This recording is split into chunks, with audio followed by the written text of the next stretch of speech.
Welcome to another edition of Two Up Front, presented by Sports Radio America. I'm Baxter Colburn. And this is Simon Provan. Simon, it's been too long, buddy. We got to stop doing this every 2 or 3 or 7 weeks, I swear. It's odd that our schedules, the way they line up, our personal life schedules, line up like completely opposite of each other. Even tonight, which for those listeners on Fridays in the afternoon, you'll be saying, what, tonight? We're recording this show in the evening, after a rehearsal for me and after you doing some game calling out at a local high school. Yeah, busy night. Definitely something that I had to make time in my schedule for them. Like, finally, we can do a Two Up Front broadcast again. Well, heck yeah, I'll stay up late and I had a little bit of cold coffee on the way here left over. There you go. So I was like, I just need just enough to get me through. So sure. That's all I need. So, well, I'm excited to be back here, Simon. I know you're excited.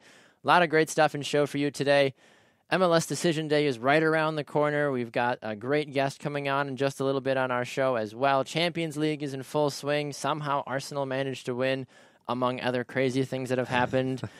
And we've big 2-0 win over Bayern. I'm completely freaked out about crazy. that, but I'm excited about it. We're going to get to all of that, but we're going to just take a quick moment to remind all of you that you can get us right here on Sports Radio America from 3 to 6 Eastern on Fridays. You can also get us on demand anytime you want on iTunes, iHeartRadio, and on Spreaker.com. And social media, Simon, we are all over the place, aren't we? We are. On Facebook, we are Two Up Front. And on Twitter, we are at Two Up Front Soccer. Same with Instagram at Two Up Front Soccer. Baxter Colburn is on Facebook, but he's also on Twitter at Baxter Colburn. Indeed. If you want to add me on Facebook, I guess you can. Sure. I'm also on Facebook, but more importantly for this show, I'm on Twitter as well, at Simon Provan. Absolutely. Well, we have a lot of great things to get to today. Not to discourage from anything. We've got... We'll talk about Liverpool for those of you that are watching us on Periscope. Thanks for tuning in, kind of an impromptu broadcast. We've got a little bit of a Liverpool segment in our second or third thing, so hang in tight and listen up for that. But we have the opportunity to welcome in a good friend of yours, Simon, and someone that you've had an opportunity to work with for a while as well. So I'll let you take it over. I'm excited about this. It's been a while since we've done a hometown spotlight, but we've got our hometown spotlight. For those of you who are not aware, we broadcast out of Milwaukee, just like Ben is also in Milwaukee, which is awesome to see. Good friend of mine, as you said. He recruited me in a way to coach at the club that I am at, Strike FC.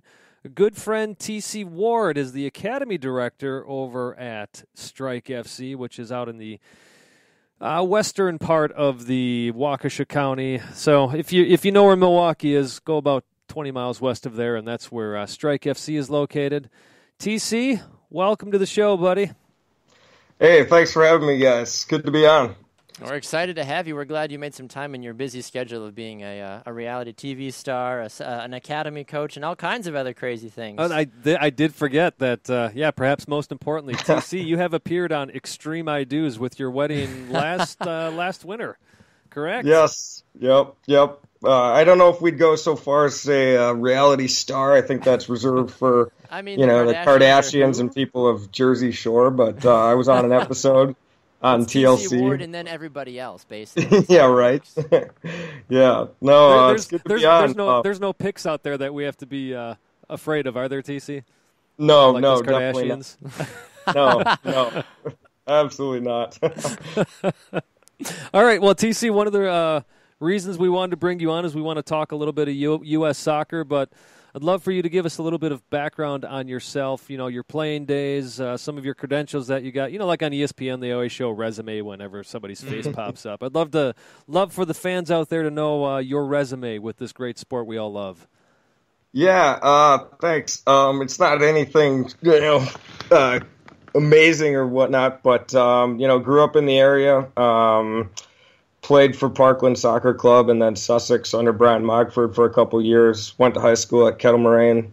Played a year at Benedictine University in Naperville, and then a couple more years up at Marquette. Although I was on the team, I wouldn't say I was really impacting a lot of games at that point. And then I decided to start coaching.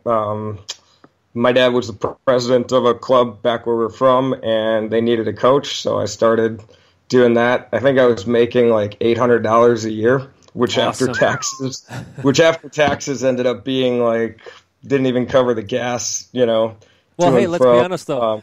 You were making more money than some professional players out there. So That is true. At the time, honestly, the developmental contracts for MLS, and that was, one of the reasons I was like, you know what, that's not really a path for me. But they were making like 13.9 a year. yeah. I mean, they could have had a locker next to David Beckham, and I'm sure that was a unique experience for those kind of guys. Absolutely. But so I started coaching then, and I just absolutely loved it. I love the development side of it, getting to work with kids and seeing them grow and whatnot. So I started getting my coaching licenses, and I currently have my USSFB, which is Nice. currently it's the second highest level license you can get in U.S. soccer. Although they're talking about, I don't know if they've done it yet, but they're talking about having a pro badge or a pro license similar to the UEFA pro badge that fantastic. you need to get in Europe if you want to coach a pro side. So yeah, it's pretty much me. Otherwise, just rocking over 30s co-ed indoor games. Someone's got to hold down the rec leagues. Come on, TC. Don't Yeah, undervalue your potential. Yeah, well, I only like to shoot, though, so wherever I get the ball is pretty much, A man after my own heart. That's about all I play, I've played with TC. I can confirm that. Perfect. Well, hey, TC, speaking of U.S. soccer, the big announcement about a month ago, maybe a month and a half ago now, was that they are moving the birth dates from what you and I grew up with, what Baxter grew up with, which was, basically looking at the August dates, starting to determine what age kids should be placed at. You know about this more than I do, and I know some of this you still have to hold some reservations on simply because of implementation and all that and what it's going to mean. But making a big shift, joining, as they say, the rest of the world with determining birth dates now through an actual calendar year of January through December. I know you've had some things to say about it, so I'd just love for you to talk about this since you're so involved with the academy over at Strike FC, and we've got a lot of people out there, I'm sure, listening who are involved with their academies and the clubs. Just your thoughts about this change and what it could mean, maybe what we don't know what it means yet, but there you go. I'm going to throw that at you. Yeah, I think it's unique in that the timing of it seems, odd in that, soccer really seems to be gaining a foothold on the interest of kids and families. You have a lot of people in our age range that are having kids now that they grew up playing soccer, so their kids are playing soccer. And a lot of it at the younger ages, I think, there's a lot of social aspect to it. They do sports, and they do a lot of different sports in America, and they do it with kids they go to school with. And the changes that U.S. soccer is implementing kind of takes away that grade, level of instead of being in a kid, your friends from school, now you might be with them, but you may also be one of only a few that are playing with kids that were born in the first half of the year, so they're technically a grade older. So, the idea that U.S. soccer, or what they've put out is that they're doing it to fall in line, like you said, with the rest of the world and look at making it easier for youth national team selections, for traveling overseas and playing in competitions and stuff like that. But, there's, I think, 3 million plus kids playing youth soccer. I don't, know how many of them are really impacted by those things. So from that end of it, I'm not sure what the need was to do it. But, I mean, there's a lot of stuff out there like the relative age effect and, is it something that they're doing to shake things up so that it does become a little bit less of a social aspect and now, it is more trying to force people into that competitive side of things. I'm not sure, but just the overall timing of it and what's been put out there so far as the reasoning for it didn't seem to make a lot of sense. It kind of came out of nowhere as far as I was aware. Yeah, I can see positives and negatives. Positives for those younger kids who are now going to be playing with some older kids, but the social aspect is important. I mean, just with the kids that I coach, we do some mixed practices with U9s and U10s, and the girls get along great. But hey, at the end of practice, what do we see? We see the kids who are in the same grade split off and go off together. You know, I would say the fourth graders go off together, and then you see the third graders go off together. So there still is that very social aspect of it. And it does concern me, as you talked about, you know, so much of American sports are based on the school age and not the actual age, if you will. And I think that's very common in all sports too, not just in soccer. You look at, you know, rec basketball or even football too, when you've got the younger kids moving up. And that's where I think the problem that U.S. soccer is maybe not necessarily recognizing is the impact it has on a child or a family or whatever. Parents, I guess, make the decision. But, you know, if there's a lot to choose from them. So if Johnny and Jimmy can play on the same lacrosse team but can't play on the same soccer team and their seasons overlap, or they have to pick one or the other, which one are they going to pick? And I think, you know, there's never any guarantee of what team you're going to be on, especially as you get into the select ages. Yeah, so absolutely. To make a decision solely based on that, but at the same time, you know, there is still that in the back of their minds, you know, are they thinking like that? And, you know, developmentally, I don't know that it really is that big of a difference. I mean, usually, you know, like you said, we have our 9s and 10s in the academy, a lot of times training together and sometimes even playing together.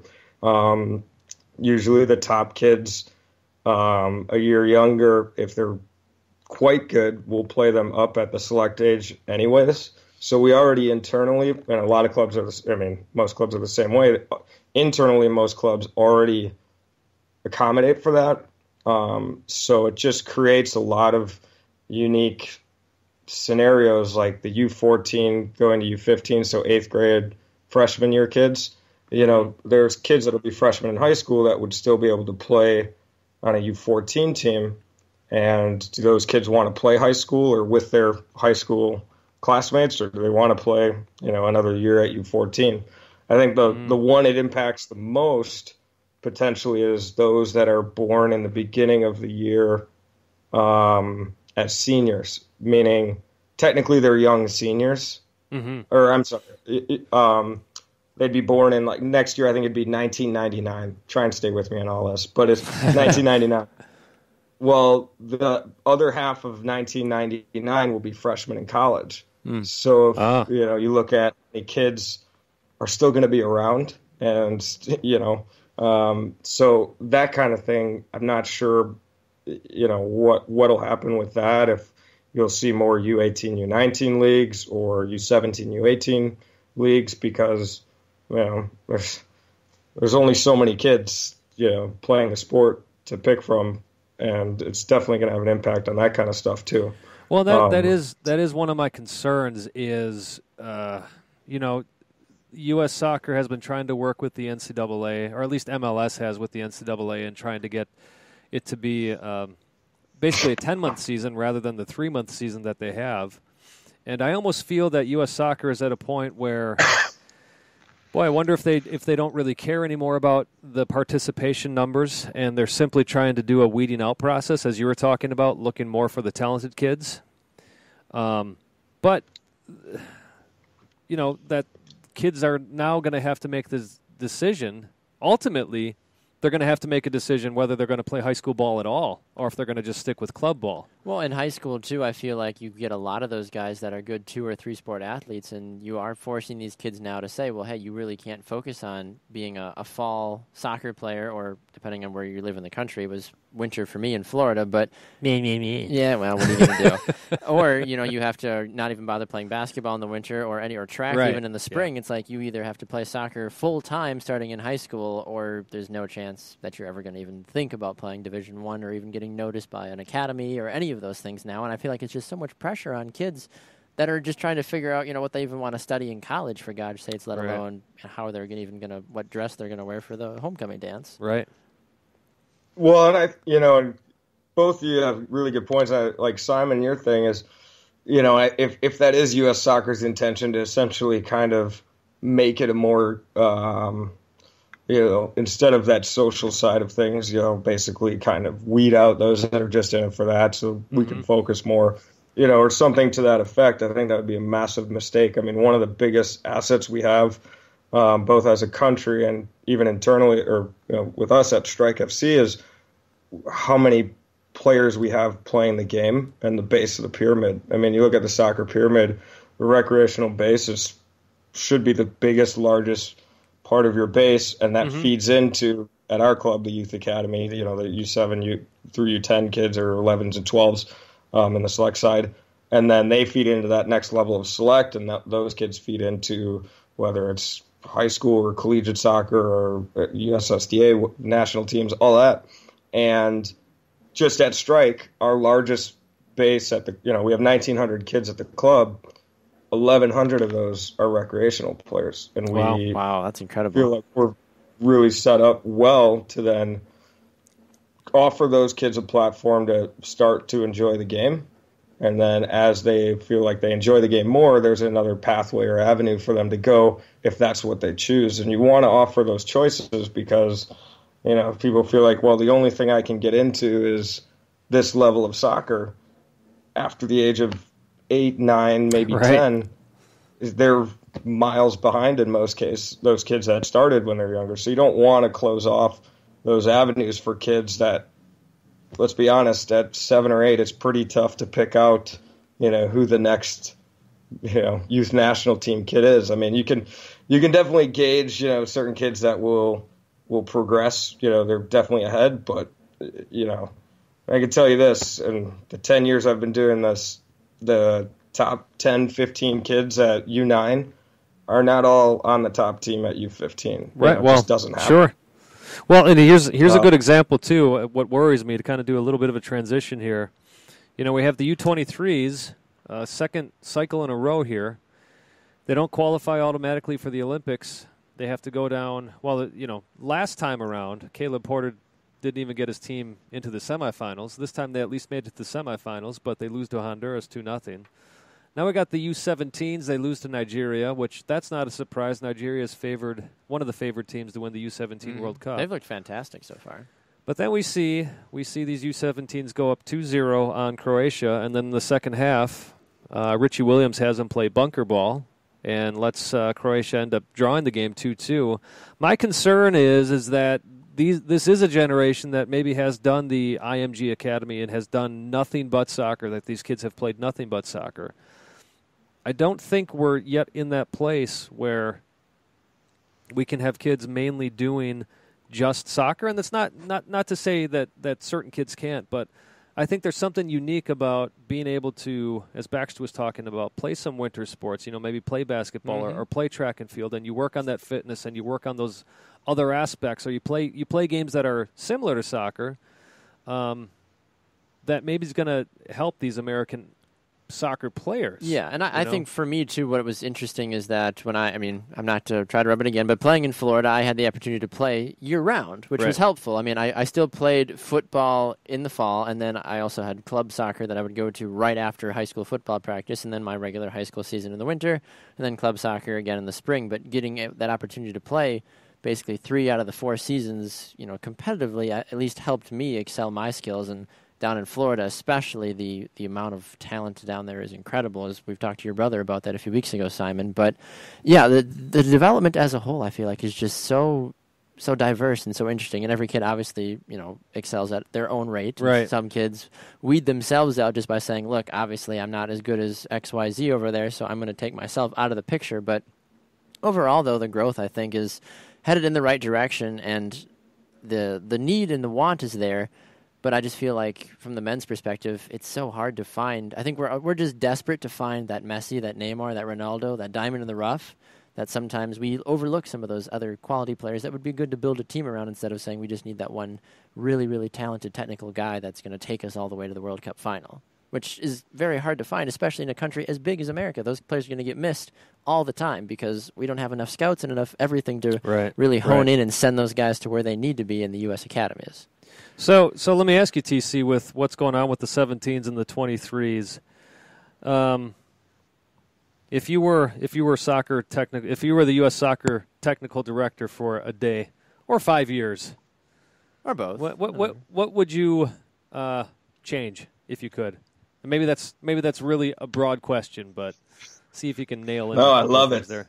Let me just put on my crown here. All right. I think that, and I haven't watched really any of the 23s or the 17s recently. Mm-hmm. My first thing would be like, does the coach need to change? I mean, that would be my first thought if we're struggling. And, because the coach selects the players, especially at a national team level. So if you have the number of players that the U.S. has at your disposal and you can't select enough guys to at least, be extremely competitive. I mean, look, we've had less players theoretically to select from, or less elite level players to select from over the last, 10 years or 15 years, what have you.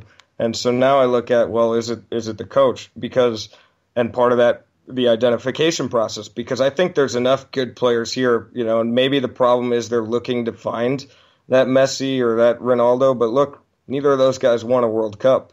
The team that won the World Cup was the team with the most organized team. Yes, they've got great players, Mueller, but no one really classifies Mueller as, on the skill level of those two other guys. And really it was just the organization of that team as a whole. I think that would be the first thing is I'd look at the coach and then the identification process. And are we doing a good enough job of finding and understanding what, a really good player is at those ages? I think a lot of times in America, you always hear the argument about, all our best athletes are playing other sports, and I think that's ridiculous. I agree with that. I agree with you. The best athlete on the planet. I agree with you on that one too. I remember who it was. I was listening to a discussion the other day on Sirius XMFC, and they were saying, well, what if LeBron James or Adrian Peterson or all these guys played soccer? It's like, well, just because they're freak athletes in their own respective sports doesn't mean they have the technical skills that go into soccer, and vice versa. If you were to take the best, if Ronaldo were to play baseball or basketball, who's to say he'd be good at that? It's the sport that they've been playing for years, regardless of how athletic they might be. A throwback to the past year, a great example is Michael Jordan. Fantastic basketball player, but when he tried playing baseball, he was horrific. Idea. Yep, terrible. Yeah, and have you seen Charles Barkley golf? I mean, that's right. That's just one of those things we just try not to think about too much. Right. So that would be kind of what I'd look at, but I think the big thing is the identification side of things, and are we doing a good enough job of really reaching out to the youth clubs state by state and finding those players? I mean, ODP definitely in Wisconsin used to be massive, and all the top players were funneled there, and lately it seems like that doesn't have the same pathway for players. They're not gravitating enough to it, and I think part of it is due just to the overall cost of everything. So finding ways to make that, so it's just, they talk about wanting the USSDA to be free. Well, could some of the money that U.S. soccer, generates be going back to the states to have funded ODP programs so they really are getting, kids that don't have to worry about how much they can pay for soccer. They're just getting the top kids, there, because I think that's probably the best way to identify kids, because it's kind of intrinsically done. So I'd probably look at that, and then I really think that, you look at the Bradley era of talent, and so that's, I guess Freddie Adu was kind of in that group, but that was Eddie Gavin, Jonathan Spector, Robbie Rogers, all those kids. And then the group before them was Landon Donovan's group and Beasley and all that. Becker, Now you've got all these USSDAs all over the place. And so I think soccer has grown, and the ability levels of players has definitely grown. And so now it's more important that you're really good at identifying players. And, to be honest, that's true at the men's level as well. Sure. Gideon Zalem of Arsenal, he's a U.S. citizen, so. Right. Well, TC, we got to let you go, unfortunately. Love talking to you, and we could talk about this for the next 3 hours, but we're up against a break here. So thanks again for coming on. We'll have you on another time. Appreciate your time. Thanks a lot, TC. Appreciate it. Yeah, you bet, guys. Take it easy. All right, take care. All right, we are going to run to a break. When we come back, we're going to take a look at all the craziness that's taking place in the Champions League. Arsenal found a way to win. Chelsea found a way to, well, just be Chelsea right now. That's why they're terrible in the Premier League. We'll get to all that in just a minute. We'll be right back. This is 2 Up Front, presented by Sports Radio America. Don't go anywhere.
Welcome back to another edition of 2 Up Front, presented by Sports Radio America. I'm Baxter Colburn. This is Simon Provan. Remember, if you want to follow the show, you can get us on Twitter at 2 Up Front Soccer. I am at Baxter Colburn, and Simon is at Simon Provan. We're also on Instagram at 2 Up Front Soccer as well. Try to make it easy. Try to make it nice and simple for you. Nothing too weird with underscores or weird numbers or emojis or any of that craziness. All right, Simon. Well, we just had the opportunity to speak with the Academy Director for Strike FC, TC Ward, which is a fantastic segment during our hometown spotlight. And now we are going to transition over to the wonderful world of Europe. You know, before we do, I wanted to touch on one more thing, and it kind of go back to what you were saying. We got to get over this idea that we have to find the next Messi. We have to find the next Ronaldo. And TC made a great point. Why don't we just focus on the players we have? Exactly. I have no problem with that at all. No, there's good players out there. There's fantastic players out there. Would we love a Ronaldo or Messi? Well, sure. No country is going to say no, but of course. There is only one Messi. There's only one Ronaldo. There's only one Neymar. It's, Donovan, etc. Like they're their own legacy. Right. That's who they are. Right. And we don't need to worry about we're not going to be a great country until we have, the best this or the best that. Well, if in soccer it's a team sport, if you have a great team product overall, you have a better chance of winning instead of just having one marquee player and the rest are just kind of falling. That's kind of why Portugal has never done really well in the World Cup. Well, and it's interesting, back in the ODP days, as TC Ward was talking about, that's when the U.S. got back into the World Cup in 1990, Then in 94, made it to the second round. Of course, it was a third place finish in their group, which allowed them to get there, but nobody expected the Americans to move on to the second round, and they did. Yep. Then, of course, 98, they laid the big egg, took last place. But then they come back 4 years later, 2002, and they end up getting to the quarterfinals, and they only miss out because of a handball that didn't get called on Germany. And I don't know if you know this, the ref, Hugh Dallas, had actually said, no, I saw the handball. I felt it was inadvertent. Anyways, but how is it that in 2002 we make it all the way to the quarterfinals? Players have supposedly gotten better since then. Yes. And we struggle to win the Gold Cup. Well, we don't win the Gold Cup, but you know what I mean? Yeah. We don't even win the third place game at the Gold Cup. We can't get past Mexico in the CONCACAF Cup. Is it coaching? Is that what it comes down to? I think it might be. I mean, and that's the hard part about it is every coach has a different philosophy, a different group of players that he trusts. Obviously, there's always those core guys you're going to call in, but there's always every coach, if you and I were to be saying, hey, here's the player pool for the U.S., I feel like you and I even would call in different players based on our experiences that we've had through our playing and coaching careers and everything we know about the team going into that. Just everybody's different regardless of what the U.S. soccer model is, whatever even that is. I feel it's getting to a point where we're just trying too hard. Yeah. Let's take a deep breath, realize players are out there. Yeah. And let's get back to some of the basics. Mm-hmm. No, I completely agree. And I think that I would be fine with the U.S. rebuilding a little bit and then getting better long term. I think right now, enough with the futzing around. I think we've done enough rebuilding and trying to figure out, okay, who's good, who's not.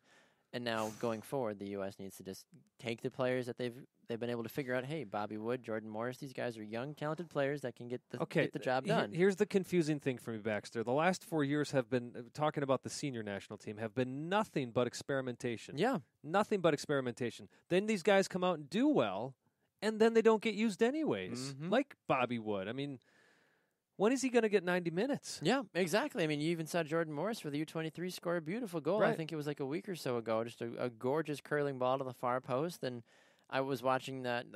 Corley Plath showed me the highlight, and I was like, why is he not doing this for the U.S. the senior team? Well, and when he gets called up, he scores goals. Exactly. Last I checked, that's how you win games. Right. More goals you score, better chance of winning.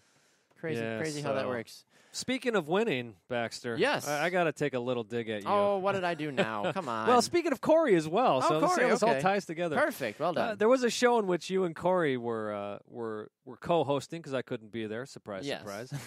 And you had mentioned about how, Simon had picked Man City to get out of this group, and I picked Sevilla, and so far looks like I'm the one that's been correct here. So was this today or yesterday? Manchester City 2, Sevilla FC 1. Ouch. Which puts Man City into second place with 6 points. Sevilla sits after 3 games with 3 points. So we're at the halfway point. It's kind of like a half dig because either one of us could still be correct. That's here. true. But I took a little pleasure in seeing that scoreline. I'm much as I glad can't that I could City. bring you some of that. As long as Juventus wins the group, I don't care who that second team is out of there. So, all right, well, let's take a look at some of the action that's taken place here in the UEFA Champions League. Starting back on Tuesday, we'll highlight a few of the games, but we'll review all the scores really fast. Barcelona continues to find a way to win regardless of all the injuries and the banged-up squad they've got. Neymar plays a brilliant game, scores a great goal for them. They win 2-0 against Borussia. Bayer Leverkusen and AS Roma draw 4-4. Quite the showstopper there. That was an interesting game. And I believe Chicharito had at least a goal in that game. He's been playing well. I'm glad that he's finally finding his form again because I've always been a fan of him. I know a lot of people are like, I can't stand him, this, that, and the other. Well, for me personally, I've never had a problem with him on a club level. Sure. And I'm glad that he's finally at a club that he can excel at. I'm right there with you. He's, of course, he plays for the Mexican national team, but he's one of those guys I've always had a lot of respect for. I think, like their goalkeeper, too, Mexico's goalkeeper, who I'm... Ochoa? No, the guy who played in the CONCACAF Cup. Gosh. Here, I'm talking about how I respect the guy and just lost his name. You know who you are. Anyways, he also could have played for the U.S., by the way, because really? he was born in the U.S. and speaks, when you hear him speak, you would think that he was actually an American. Wow. But, he had a fantastic game. He did. But back to Chicharito. Yeah, I've always respected him. I think he's a wonderful player. He's got a wonderful attitude. He's gotten everything that he's deserved, and it's nice to see him at a club that actually knows how to use him as well. Yeah, no, I completely agree with you on that one. Olympiacos got a 1-0 victory over Dynamo Zagreb, which makes that group, along with Arsenal and Bayern Munich, a little interesting now since Olympiacos in second place. They've got 6 points. They're looking good, honestly. But we need to make mention of Arsenal. They went to Bayern Munich and took them out 2-0. 2-0. They are for real. At least this week, they're for real. Yeah, they're in last in their group technically, which is weird to think about. Yeah, they are, but they're at 3 points. You look at that group; it's all pretty close. Bayern and Olympiacos both sitting at 6 points. And then Dynamo Zagreb and Arsenal at 3 points each. So the group is really still, the whole thing is up for grabs, especially with that 2-0 game for Arsenal over Bayern. Yep, I'd agree with you on that one. FC Porto grabbed a 2-0 victory over Maccabi Tel Aviv. Not much to say about that. Valencia grabbed a 2-1 victory over KA Ghent. Zenit St. Petersburg defeated Lyon 3-1. And then the other game on Tuesday's action was the scoreless draw between Chelsea and Dynamo Kiev. It's not as bad as a draw as you would think. Chelsea had to travel to Kiev to play that game. So, we're talking a few time zones over. Sure. It's away. And it's, Marino was having some fun at RC Wagner. Sorry. That one guy, that Yeah. coach. Yeah, he happened to, Mourinho got fined by UEFA a couple of games ago for something he said about the refs. Then Arsenal's manager says this something very similar of which he didn't get fined for. So Mourinho pulled that line out and used that about the refs in the game against Kiev. Good Lord. Did you follow all of that? That was kind of all over the place. Somebody yelled at somebody, and somebody was not happy, Right. and something else happened. Sounds like high school. Good Lord. Grow up. The Wednesday action that took place, Malmo got a victory. They took down Shakhtar Donetsk 1-0. CSK Moscow took a draw with Manchester United, which was interesting because United, they have a busy week. They beat Everton 3-0 this last week in the Premier League. Did. Sorry about that. Then they had to travel all the way to Moscow, play a 1-1 draw, and now they come back for the United City Derby. The Derby, yeah. This coming weekend as well, which City hosts, and City got to play their Champions League game at home as well. Yeah. So it's kind of all adding up that City should take that game. you'd think so. You'd absolutely think so, especially with City winning, as you mentioned, against Sevilla. Right. So United and Moscow both have 4 points in their group, so tied on goal differential. So right now they're sitting at United is up. I don't know why. There must be something deeper in there. Maybe.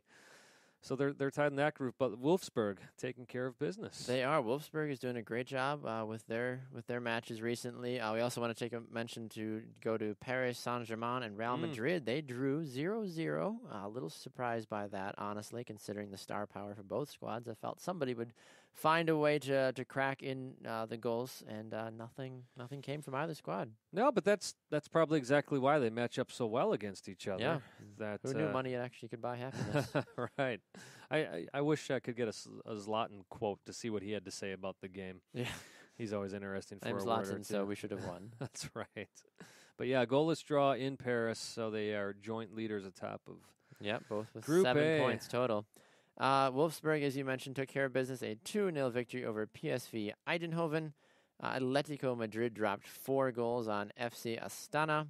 Galatasaray went 2-1 over Benfica. That was actually a surprising win. Benfica's on top of that group, and I think we both picked them to actually win that group, or at least go through. So yeah, I think so. They're still in good position, but that's a good win by the Turkish club. Yeah, no, I agree with you on that one. That was definitely one of the surprises of the action. And then the last 2 games, we already mentioned this. Man City beat Sevilla 2-1. And then Juventus drawing with Borussia Mönchengladbach, or however you want to pronounce it. But they drew 0-0 with them, which keeps them still atop their group. Juventus. City, by the way, one of your favorite players, Kevin De Bruyne. Yes. He De Bruyne, I think. De Bruyne stoppage time goal in that game to quality. I like him. I've win. never had a problem with him, and unfortunately, the game that I really built a lot of respect for him was when he completely ran around the United States in the World Cup because he plays for Belgium. Yes, yeah.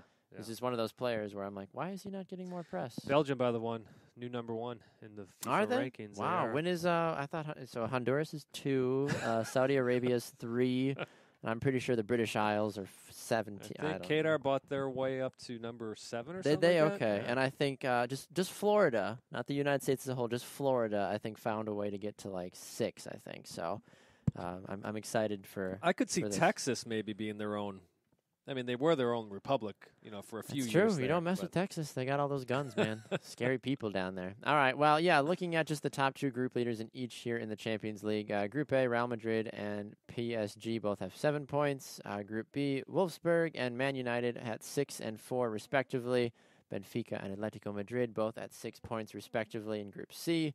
Group D, Juventus and Man City at 7 and 6 points, respectively. Barcelona leading Bayer Leverkusen with 7 points to 4 points in Group E action. Group F, Bayern Munich and Olympiacos both have 6 points in first and second, respectively. FC Porto and Dynamo Kiev with 7 and 5 points, respectively, in Group G. And in Group H, Zenit St. Petersburg has 9 points, and Valencia has 6 points. Zenit St. Petersburg, the only completely undefeated team in Champions League action so far. That? Who'd have guessed? It seems like they got a pretty easy group. Valencia, yeah. Ghent, whoever the heck Ghent is, or Gent, and then Lyon. I mean, come on. Right. They've got a +4 goal difference right now. They're looking good. Well, speaking of Champions League, somebody who's not coaching a Champions League team right now, but has Champions League experience. Yep. Mr. Klopp over in Liverpool made his debut. The other Jurgen. How did he do? 0-0 draw with Tottenham. Okay. Decent result. I think the biggest thing is we saw that he's trying to introduce to Liverpool what he's had in the past, especially with Dortmund, and that is pressure, pressure, pressure. You know, he introduced his idea that he likes to bring, that even though Liverpool has injuries, he wanted them to press as much as possible. Yep. Now, it's interesting because some people had said there's no way you can keep that up for 90 minutes. It's a hard game to play, honestly. It is, especially if you're playing 2 games a week. However, I liked what Jurgen Klopp had said. He said, well, hold on a second here. I'm just introducing this. I want to do this for not as much as possible during the 90 minutes now, so that they get used to playing this way, and then later we can pull back and not have to play that way for 90 minutes. Exactly. So it's definitely a baptism by fire situation there in Liverpool. And you need to do that, I feel like, at times, to be like, look, guys, I'm just going to come in, completely change everything. Maybe it sticks, maybe it doesn't, but it's a new coach. The players are excited to impress. Maybe the players that haven't seen a lot of playing time will be like, hey, now's my opportunity, a new coach. I can finally showcase what I'm able to do. If he wants me to run for 90 minutes, well, gosh darn it, I'm going to run for 95 minutes and prove that I can do this. You know, they were without some of their top midfield options, Eric Dyer, Nabil Bentaleb, Ryan Mason. They were all out, and yet, you know, Spurs haven't had the best season, but when you can hold Harry Kane to no goals on the day, that's a win. That is a win, especially for a club that, let's face it, Liverpool is still struggling a bit. They're in 10th place in the league. Yep. Tied for 9th, actually, with Everton. Just a difference there on goal differential. Technically, yeah. But and Southampton as well, actually. Is that right? Okay. Anyways, so, yeah, he's coming in there. He's introducing a new system, and basically his introduction as a manager saying, look, this is the way I want to play. Let's do it. Many commentators have pointed out that this was the first game all season, regardless of the results, how fast Tottenham is, that this was the first time Tottenham got outpaced by another club. Yeah, and you don't see that very often. That's one thing that, regardless of how good or bad Tottenham is playing as a whole, they're just a fast team. And we saw that a little bit during the MLS All-Star game. That's the last time I've really had a chance to see Tottenham. But they were still a very quick team, quick passes. The MLS All-Stars were kind of running with their head between their legs at times, saying, where the heck's the ball? I don't know what's going on, because they move the ball so swiftly. And Liverpool, though, I think that Jurgen Klopp coming over is a good idea. I think that this is going to definitely help the team grow and just shaking things up this point of the season, because you're middle of the table. You're in 10th place or 8th or 9th or whatever. They're technically in 10th place. You're middle of the pack. You've got 3 wins, 4 draws, and 2 losses. So at this point, why not experiment a little bit? Just go crazy with a few different things. Try some new players and new formations if you're Jurgen Klopp. Get your idea of who your starting 15 are, and say, let's go. Let's just go for it and just have some fun and see what we can do going forward, because they've got a good opportunity to, I think, make some new noise. Because some people view it, but they sacked their manager. Their season's just in complete disarray. Well, Liverpool wasn't a terrible team when Brendan Rodgers was there, but now that they've got a new coach, they've got an opportunity to go forward and really make a name for themselves. And the next few games that they have coming up actually semi-play into their favor as well. They play Southampton, Bournemouth, then they play Chelsea. Then they have Crystal Palace, Man City. Then they've got Swansea as well. So they've got an opportunity to grab some games in league play. The tough thing is Liverpool is not a team this year that's made up of many, first of all, well-known players, but I'll also throw in there not that many high-skilled players as well. Of course, you've got a few guys up top, some of them dealing with injury. Daniel Sturridge, Hung Min, I'm not quite sure how you actually say that, but he's been one of the surprise players on the season. Yes, yep. And when you don't have those players for selection, and you're dealing with these other guys who not many people around the world know who they are, I would think that the club is going to give him a little bit more cushion and extra time that they would, obviously, like a Brendan Rodgers, as they finally got rid of him. Yeah, and Rodgers had kind of overstayed his welcome, I feel like. He I think he was at the point where he took the team as far as he could, and they peaked. They started to come down off of that high. Didn't really do much in the transfer market. Yep. Time for a change. It is, yeah. And I mean, they're riding a few different good players that are scoring goals, but as you mentioned, some of them are out with injuries right now. Kristen Benteke, Danny Ings, and Daniel Sturridge all have 2 goals right now for the team. James Milner's got 1, and Philippe Coutinho as well also has 1 goal. And just speaking briefly about Coutinho, since we're talking about Liverpool, there's still rumors swirling all over the place of whether or not Coutinho is going to stay. Is he going to go to Arsenal? Is he going to go to Real Madrid, Barcelona? I've heard all these different things about where he could possibly go. And last I had heard, Barcelona was the team that was really gung-ho on signing him, but it's transfer rumors. We still have a few months until we get to January, which is when all hell usually breaks loose. So any other final thoughts about Liverpool or anybody else in the EPL? No, I'm interested to see. I still think Man United may pull things out this season. Okay. I'm still sticking with them as my as the Premier League champions, which I know people think I'm crazy, but I've done crazier things. And but Man City, I'm telling you, I was actually surprised by their win today. They've been doing well in the league. Yeah. We'll see. It's going to be an interesting season. No, I'd have to agree with you on that one. All right, well, we are going to scoot off to a break. A lot more to get to. You're not going to want to miss it. We'll be right back here on 2 Up Front.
Welcome back to another edition of 2 Up Front, presented by Sports Radio America. I'm Baxter Colburn. This is Simon Provan. All right, as we continue to roll on, Simon's got a special announcement, so listen up, children and boys and men and women and gifted animals and anybody else out there. Listen well. All right, folks, especially for those of you in the Milwaukee area, 2 Up Front will be at the Highbury, Milwaukee this Sunday. We're going to kick off around middle of the Manchester Derby, take that into the Liverpool-Southampton game.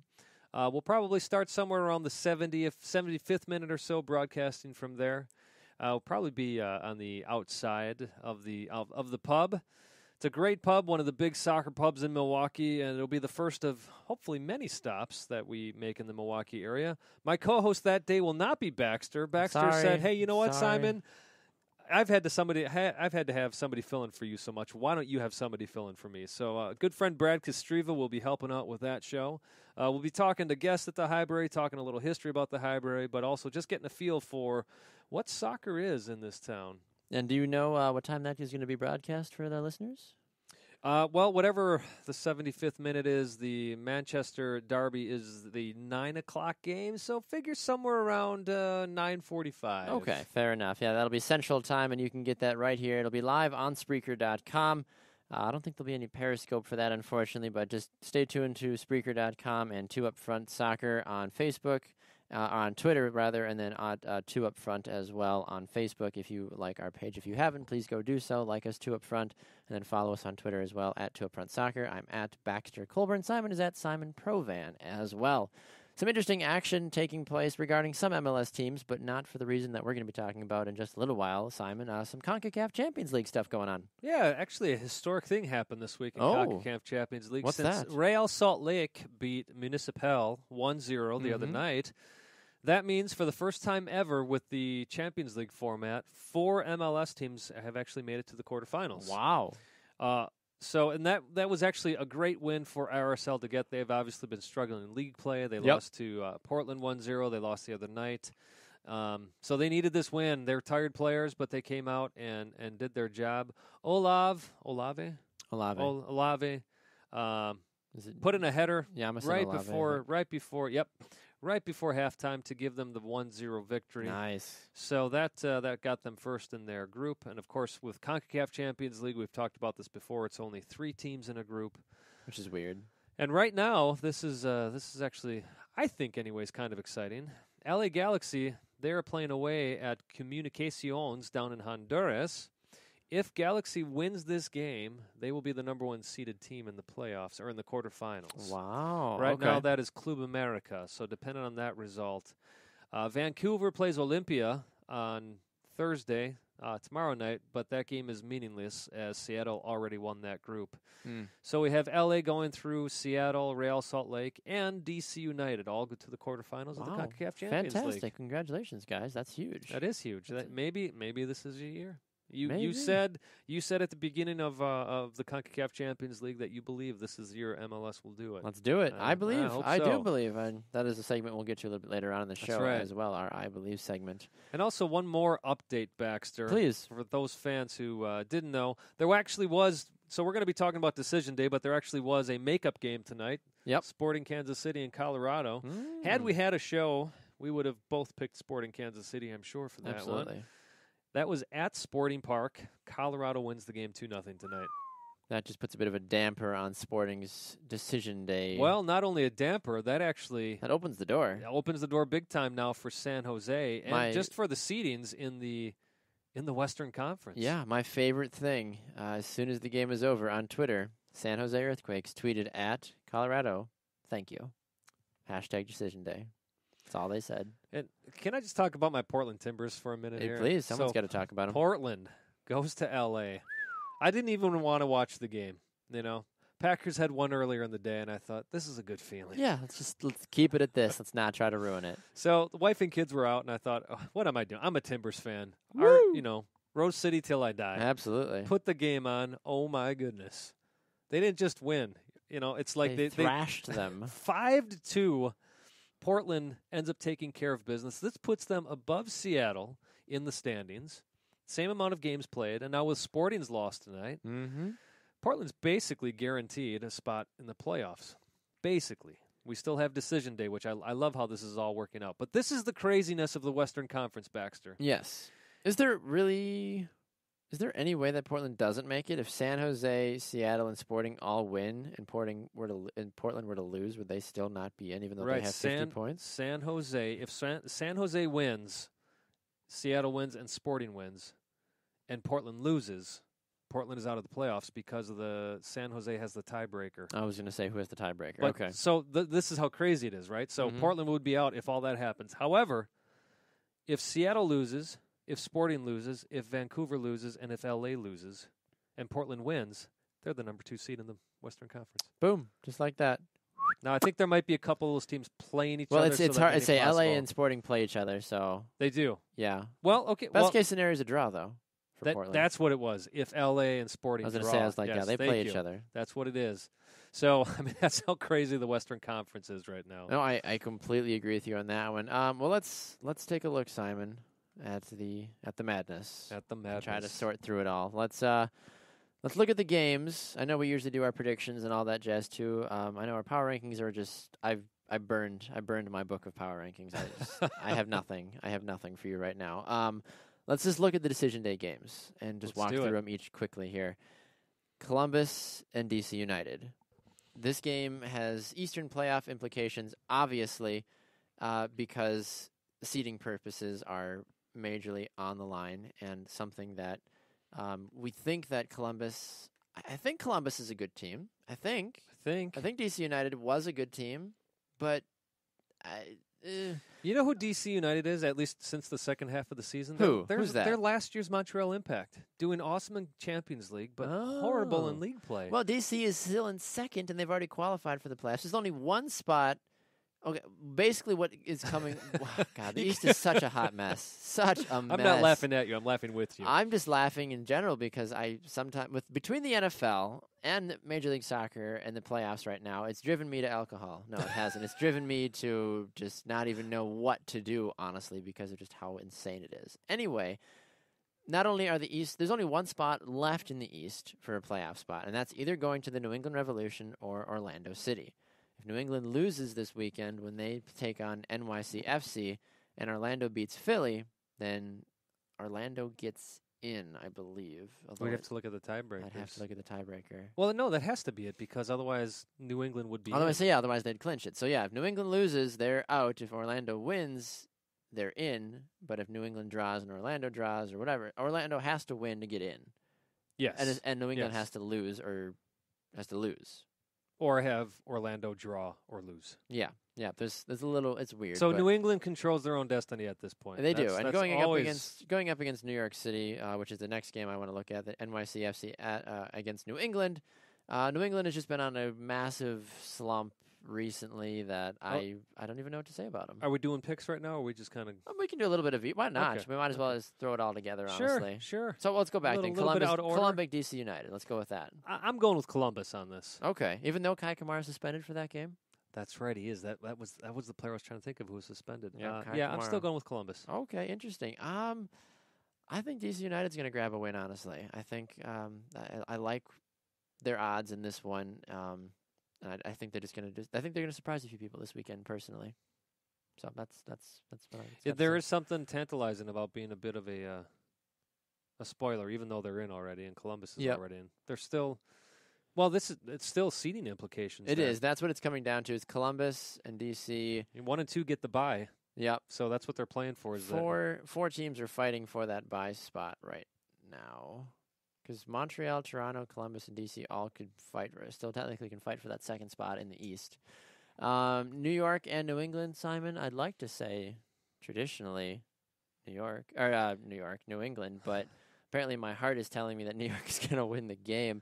I want New England to win because I feel like that once they're in the playoffs that they can actually get their act back together, but I'm just honestly concerned with just how poor they played recently. Well, I'm looking at it this way. The rumors are Jason Christ may be out of a job after this weekend. Yep. Which I think is crazy. If you're the City Group, you brought this guy in, you trained him. He took a year off of coaching in MLS to go to England. But this is a classic case of a club not understanding, a new ownership group, especially from overseas, not understanding how MLS works. Silly British. Which I know I'm taking a long time here to get to my pick. Please. Interesting thing is New York City and New England have split their thus far 2-game series. Yes. Right? But Patrick Mullen seems to have New England's number, ironically. He does. Which, of course, he plays for New York City. I think New York City's going to win this one, Baxter. I'm going to call a draw. I think it's going to be one of those games where New York jumps out ahead and New England finds a way to draw. And then it's just going to... I don't know, because personally, I do feel like they're going to lose. I would not be shocked at all if I turn on the game or I flip on my phone later on Sunday afternoon and I see New York with the victory. It would not surprise me one bit, honestly, with how poor New England's played. Well, obviously I'm picking them, so it wouldn't surprise me at all. Fair enough. All right, let's go to Philly and Orlando. I like drama, regardless of the fact that New England's game also hinges on this. I like Orlando over Philly, personally. I do too. I think Philly is just... if there's one coach that could have been let go, that was Jim Curtin. It really should have. Orlando's riding a 5-game win streak. Talk about a team that needed to win at the right time, and they are storming back with authority. And against some, decent teams, some lower teams in there. You got Sporting, which, who's Sporting? Chicago, they were done. But 5-2 win over the Red Bulls, 2-1 win over the Impact, and then their 2-1 win over New York City FC. Speaking of the Montreal Impact, they take on the Toronto FC. The Reds, they finally made it to the playoffs. Holy cow. What's going on? They did. And they didn't need the 6th seed to do it. Exactly. Which makes it, well, at this point. Yeah. No, they won't be 6th seed at all. The worst they can do is 5th. We don't know. No, we don't know. See, I'm talking out of the... It happens. Anyway, Toronto, Montreal, what did you like about this game? Well, it's two good Canadian clubs right now. And hypothetically, if the they're seeds both were to hungry. stay the same, they'd play each other right away in the knockout game. Is that right? Yep. 3 How plays about 6, that? 4 plays 5, if they were to start right now. How about that? Yeah. I think, boy, this is a tough one. It's in Montreal. You know, we've been giving Drogba a lot of credit. One thing we failed to recognize is, I think he has, 7 or 8 goals on the season? Something like that, yeah. 3 or 4 of them came against the Fire. Mm-hmm. I got Toronto. I'm taking Toronto in this. Yeah, Giovinco, the Atomic Ant, has really looked fiery recently, but I'm gonna go with Montreal. And come on, Josie Altidore. Really? Really? You get a So red card stupid. just sitting there on the bench? Stupid. I'm telling you, Klinsmann, he doesn't want to play Dempsey with Dempsey's attitude. This was earlier in the year. Mm-hmm. When do you sit Josie down and say, you know what? Take a break. Get your head straight. Figure out what you want to do with your soccer life. Yeah. Because right now, I He's a hot don't know. I mess. don't know what he's Hot mess, Simon. I don't even know what to do with Josie Altidore. I wouldn't do anything with him because I can't stand the guy personally. So I've got Montreal winning this game. Portland and Colorado, a game that means something for seeding purposes, but if Portland loses at the same token, They could be out. they could be out. It's be a out. thin red line. You see what I did there? Well played. Well played. I've got Portland, though. Colorado wins tonight 2-0. They're going to be excited about that. But those midweek matches are always tough to come back from. Yep. And Portland's riding a high right now. I really think they may actually have figured stuff out. They finally, they've been scoring. If they scored, it was 1 goal for the longest time. They finally remembered I how to remember score. that. And against a good LA team. Yep. Their defense, if there's one thing about Portland, their defense has been consistently good, again, since like the midway point of the season. So I'm going with Portland on this one. Yeah, I got to go with Portland on that one as well. Vancouver and Houston. Houston cannot make the playoffs. Vancouver is already in the playoffs, just fighting for that seeding spot. Vancouver, what is their last few games been like? Sure. On the screen here. Vancouver, Look at that. Look at, there's a team called TBD apparently. Oh, must be LA. Vancouver, they've been on a tough streak. They lost to Dallas 2-0. Then drew with Dallas. I'm going backwards here. October 3rd, drew with San Jose. Lost to NYFC, lost to Seattle. When's the last time they won a game? Last time they won a game was September 9th against the Colorado Rapids. Yeah, I got to go with Houston on this one to play spoilers. Houston's not been doing too bad either. 2 wins, a loss, and a draw in their last 4, and that Not draw bad was at against Seattle. So I'm going to go with Houston as well. Okay, Sporting in LA. LA is just looking to take out some anger, honestly, after I their believe poor that, too. performance. Sporting, good Lord.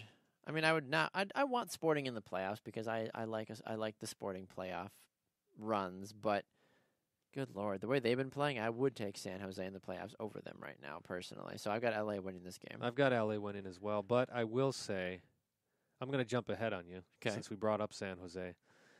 I think FC Dallas wins against San Jose, and San Jose just misses out on the playoffs. Ooh.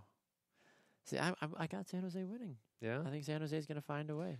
man, Dallas has been playing hot. They started the season on a 3-game win streak, 4-game unbeaten streak. Look where they're at, another 4-game unbeaten streak. I think they take this one in Dallas against San Jose. They're playing hot. They're playing well. They're playing high pressure soccer. San Jose has just been kind of erratic lately. They have, but I think because San Jose knows that this is a do or die, that they're going to leave it all out on the field. Good point. So, the tough thing here is that FC Dallas is playing for that supporter shield. Yeah, with but the Red supporter Bulls. shield as opposed to, If you're a player, that's a huge trophy. I suppose. At least they probably get to keep the trophy, unlike the NWSL. That's right. Good Lord. Chicago and the Red Bulls, Simon. All it really means is for the Red Bulls to get that supporter shield. So you'd like to think they've got a good opportunity to win against a really poor Chicago team that probably is done. But Chicago is also notorious for causing a ruckus at the most inopportune time. They've beaten the Red Bulls this year already, too. This is a tough one. I got to go with the Red Bulls, though. I can't pick Chicago for this game. Yeah, I agree with that one, honestly. I mean, it's just not going to happen. As much as I'd like to say that I'd like to get a an upset on this one. I think the Red Bulls are going to take this game. And then the final game, Seattle and Real Salt Lake. Seattle. Wow. I was wondering if you were hesitating because I had to say the word or what it was. But yeah, Seattle, Real Salt Lake. I mean, Real Salt Lake, they obviously can't make the playoffs. They have been eliminated. Seattle, they've got 48 points to their name right now. They're 10-4-2 at home, 9-4 on the road. Good Lord. Well, and That's Seattle's embarrassing. got a 1, 2, 3, 4, 5, 6, 7. Granted, most of these are draws, but they got a 7-game unbeaten streak right now. Can I just take a moment and highlight the fact that the Galaxy are 2-8-6 on the road this year? Are they really? They're 2-8. They have the 2-8-6? worst Ooh. away record out of anybody in the playoff scenarios right now. Yeah, but I'd like to see Sporting's home record because that can't be too stellar either. Sporting is 9-2-5. at Really? home. They've only lost 2 games at home this year, It's the which five. is weird. It 5 is. draws. 5 draws, though. Seattle's got 10 wins at home this year. I think those losses have been recent, though, for Sporting, haven't they? Yeah. Pretty positive that they have been. Well, yeah, they just lost to Colorado, so that's part of it. And then, So from what Yeah. I've gathered, no team aside from Vancouver and Portland have both of those teams have the best away records. They both have won 7 games on the road this year. No other team in MLS has won more than 7 games. is that right? Yep. Columbus has got 6 road wins. Aside from that, the Galaxy don't even have that. They've got Yeah, Portland's got 7 away wins. that's what Portland and Okay. Vancouver both have 7 away wins. Mhm. Aside from that, nobody else has got the same amount. Huh. Interesting things that might play off when the playoffs come around. Yeah. All right. Well, so those are our predictions among Decision Day. Is there any major storyline that you're going to be following, though, or any one game that you're just going to have your eyes glued to? Well, of course, Portland, Colorado. For which, sure. At least a lot of these games, by the way, if you haven't heard, will be on ESPN3, so you can check in and out of some of those games. So I'm watching the Portland game. But for me, the storyline is the Supporter Shield. I don't remember a time where it's ever come down to the last day to figure that out. And quite honestly, I haven't looked in to see who leads any of the tiebreakers. I'm not sure. And they both can finish with, I believe, 60 points. I think they can. I don't know what the tiebreaker is, unfortunately. I might be able to find it quick. So, we'll keep you posted on that. We're going to run to a break fast. When we come back, we'll have some power rankings for you and wrap things up here on another edition of 2 Up Front. Don't go anywhere. We'll be right back.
Welcome back to another edition of 2 Up Front, presented by Sports Radio America. I am Baxter Colburn. And this is Simon Provan. All right, Simon, we were able to find out a few more details about what's happening with the Supporter Shield race in Major League Soccer. We found out that even if both teams were to win their final game of the regular season, the Red Bulls would technically be given the Shield because of having a 6-goal difference advantage over FC Dallas. Right. So unless FC Dallas goes totally ham, I don't see this happening. And San Jose putting in 6 or more goals against San Jose. Wait, No, did I say that right? FC Dallas going with 6. Yeah. Right. FC Dallas needs to score 6 or more goals against San Jose. Just doesn't seem plausible to me personally. I agree with you. Okay. Well, yeah, so that's how it works out with the Supporters Shield. Remember, let us know your thoughts about it. You can get us on Twitter at 2UpFrontSoccer, at Simon Provan, at Baxter Colburn. Give us your predictions for Decision Day. Remember, use the hashtag Decision Day so you can stay up to date with all the crazy MLS Decision Day excitement that's going to be taking place on Sunday. Simon, our new power rankings are out, and we actually have the same list for once. Yeah, we're going to end the season by agreeing on all of this. Which I think is a great way to end the season. Awesome. Well, not our season, right? Just the regular season of MLS. We just to clarify. 2 Up Front has no off season, let's be honest. That's right. So number 5, even though they've lost recently, they had a 4-game win streak before that. Made the playoffs for the first time in their club's history, so I think they deserve a spot in our power rankings. That would be Toronto Agreed. FC. Absolutely agreed with you on that one. Giovinco, I think, has finally found a way back in. I could do without Josie, but honestly, if you were to take Josie out completely, Toronto would still be in the playoffs because Josie has not done really anything to contribute to the team's overall success. You could maybe say one thing he does is pull defenders away to give Giovinco a little bit more room out there. Which is weird because I feel like I would double up on Giovinco over Josie Altidore. Sure. If I were a defender, I'd be like, let's just put 2 on Sebastian because Josie can't hit the broadside of a barn unless it's a penalty kick. And even then sometimes. And, he's got to be on the field to do that anyways. Exactly, not when he's getting red carded on the bench. Who do we have as our number 4, Our Baxter? number 4 team is the team that you dare not say, but they are on a 7-game unbeaten streak. That would be the Seattle Sounders, looking fairly good. They are looking to make a name for themselves and maybe, possibly win Ziggy Schmidt an MLS Cup. Finally, maybe. I don't know. If you remember, I did pick them at the beginning of the season to win it all. I don't know if I can stick with that anymore. Their last 3 games, in each game, they've only scored 1 goal. That's concerning. That's very concerning. I mean, look who they beat. They drew with Houston, then they drew with the Galaxy, and they drew with Sporting as well, which at this point, Sporting is kind of a meh. And yeah. Houston's you should have beat them. And then the Galaxy, that was a good fight. That was a solid game. Yeah, that was one where the Galaxy were basically tormenting them, and Seattle looked like they were going to lose, and they came back and ended up drawing with of course, Obemi Farm. A what? Excuse me? It's Seattle. Can we say that on the air? It's a Freudian slip there when I'm talking Seattle. Martins. How about I say that? He did have a beautiful 83rd or 84th minute goal to tie it up. He's notorious for that. He is. Absolutely. All right, who's our number 3 team, Simon? Number 3, I've had them at number 1 for most of the season, is the New York Red Bulls. They've been 4-2 in their last 6 games. They were kind of going win, loss, and a couple of wins in there. But their last win, 4-1 over Philadelphia, they showed that they mean business. They want the Supporters Shield. It'd be their second trophy in their team's history, with another Supporters Shield being in their trophy case. Bradley Wright Phillips, man's a monster. He keeps plugging away and scoring those goals. You got Dax McCarthy and Sasha Klestjan in the middle of the field playing wonderfully in there as well. Robles in goal has been fantastic all year long. It almost breaks my heart not to have them at number 1 because I still see them going all the way to the Cup this year. Really? I do. I really could do. see that. I think they're the strongest team in the East. I'd be fine with the Red Bulls. Seattle? I don't even know who I'd want in the West. Red Bulls, Galaxy. I'd want Portland. But I would love a Portland Revolution final, but I might as well just give you the Cup now because we know Revolution can't close out a final. Good Lord. But there is an Eastern Conference team that might make the playoffs. That might. That very well might, including depending on how the Revolution do this weekend. That would be our number 2 team, the Orlando not the Orlando Magic, just the Orlando City Shifting SC. gears to the NBA. It's like a week away, for gosh sakes. But Orlando is on a 5-game win streak and scoring goals in bunches as well. Regardless of the teams they're playing, they're still scoring multiple goals a game, which is a big, big thing for them. Well, and come on, they had a 5-2 win over the Red Bulls, who is my favorite team to make it to the MLS Cup. And then, of course, Montreal, they had that 2-1 win over them. And, they got their obligatory 2-1 win over NYCFC. But here's the deal. They're not in the playoffs. This was the one team that we said, we kind of had this idea that the teams had to be in the playoffs to make our power rankings. Yes, but then we looked at Orlando, we thought, you can't take it away from them. You gotta give them a little bit of love and a little bit of Florida pride as well. So, go Orlando. And I know you don't want to hear it, but they got a better chance in my mind with the way they're playing of making the playoffs than the Revolution. No, I would agree with you, honestly, and that would be okay with me because I'd rather it be a team that really put in a lot of effort, a 6-game win streak to close out the season and make the playoffs, I have to respect that. New England just hasn't played well, so that way I don't think they deserve to go to the playoffs this year, personally. Yeah, that's how I felt 2 weeks ago with Portland Yeah, Timbers. So exactly. I'm right there with you, bud. Yep, I agree with you. New England hasn't won the last 4 games. So, Baxter, I give you the honor of releasing our number one pick I am for the year. so honored. The number 1 pick that started off the season number 1 for us for a while, except for me. I wasn't ready to jump on the train, but after a while, I finally came around. They went through a bit of a rough patch. Then they won 5 in a row, lost 3, won 3, lost 2, and then have been undefeated the last 4 games. It is FC Dallas.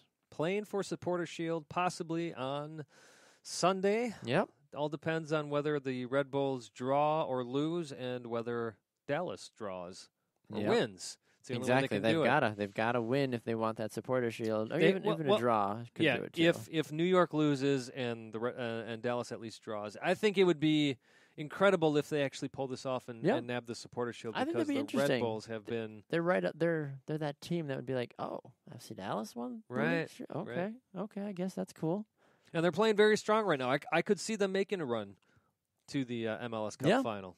I'd agree with you on that one. I don't mind the way that FC Dallas plays. They're kind of just that outcast child of like, hey, we're really successful. Yeah, but you're Dallas. No one talks about Dallas on a national media perspective. So if they do find a way to get there, I think it'd make for a good story, I think. It was kind of like when Houston did it a few years ago, when the Columbus Crew made the final a few years ago, when Colorado made it a few years ago. It was like, wait, why? Why are you in the final? It's like, okay, I guess I can get behind that. And both Columbus and Colorado found ways to win against tough Western Conference and Eastern Conference opponents. So commendable. So once again, our final 1 through 5 here. Simon, what do we got? We've got number 1 is FC Dallas. Number 2, Orlando. We'll see if they make the playoffs. Number 3, the New York Red Bulls. Number 4, Baxter. The Seattle Sounders. And number 5, Toronto FC. Absolutely. All right. Well, before we scoot off, it is the best part of the show, Simon. Yes.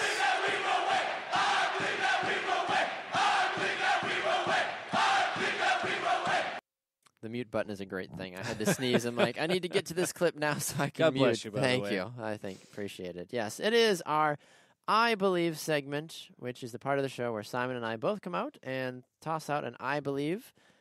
Can I throw something at you? Yeah. Do you have an I believe already? Like a really strong one that you just are dying to say? Unless you want to, you can go if you want to go. No, I was going to say maybe we should do I believes of who we believe is going to make the MLS Cup final. Oh, that's fine. Let's do that. Yeah? Yeah, mine was just kind of whatever, so I'm game for that. So, putting some, not money on the line, but My wallet's empty. I'm sorry. repetition. I had to or pay for repetition. parking at work today. Reputation, that's what I'm trying to Perfect. say. Okay. Well, who you got then, I guess? And you want to go first? You want me to go first? I'll go first. Okay. I already basically said I'm taking the Red Bulls from the East. Now, the West is a little tougher. I've got some heart in this, but if Portland plays like they did, they'll make it to the final, but I'm not taking Portland. You know what I'm going to stick? I'm going to stick with that other Cascadia club. That's who I picked at the beginning of the year to win it all. Red Bulls and Seattle, huh? Yeah. So you believe that it will be a Red Bulls Seattle MLS Cup final? But I will say I think New York wins. Yes, I'd agree with you on that one. I absolutely agree with you. All right, well, I believe for my prediction for MLS Cup, I believe that the Galaxy are going to get their act back together as they always do come playoff time. And I'm going to go with an outlandish pick and pick Toronto. How about that? An LA-Toronto right. final, I feel like, just to we shake don't- it up a little bit. Garber would love it. Don Garber. He would be like, absolutely look, love it. all these great players in MLS on display. Look how great of a commissioner I am. Look. Yeah, no. It's just, Hey, let me say, I love what MLS has done with this decision day. I mean, it couldn't have worked out better for them. it really did, yeah. But for the fact that they actually did move one of the games for a better primetime spot, I think it's the FC Dallas game. They're going to play at the same time as the New York Red Bulls game. Fantastic move there. I love the fact that the networks were up for it. So kudos to MLS for Decision Day 2015. Woo, Is we're that the year? excited for it. It'll be here on Sunday. Kickoff around MLS will begin at 4 p.m. Central Time, and they will go all the games start. Well, there's 4 games that start at 4, and 6 games that start at 6 Central Time. Check your local listings: MLS Live, ESPN 3, And Fox Sports is on there. Fox Sports is on here as well. ESPN Deportes. Regular ESPN Sporting Galaxy will be on ESPN as well. For our Canadian listeners, you can catch the Vancouver game on TSN2, as well as the Montreal TFC game as well. So thank you again for tuning in to another exciting edition of 2 Up Front, presented by Sports Radio America. Remember, you can get us right here on Sports Radio America from 3 to 6 p.m. Eastern Time on Fridays. You can also get us on sportsradioamerica.com, live 365 and tune in, and on demand anytime you want on Spreaker.com, iHeartRadio, and on iTunes as well. And you can get us on Periscope whenever the heck we decide to do our shows. So thanks again to all of you that tuned in and watched us as well on the show. That's all I got as well. It's been an awesome season for you, for us. Being with you. Thank you. I felt like I played well. Yeah, I did it again. I'm looking at stuff and I see your finger pointing at me and I go, "Wait, what?" Words. So we got to finish the show like that because that's only fitting, right? Absolutely. No, it's been an awesome season of MLS covering that with you, Baxter. I'm looking forward to the playoffs as well. I am too. Playoffs are where true legends are made. Playoffs. The playoffs. Woo! All right. Well, with our manager being the one above, we are 2 Up Front.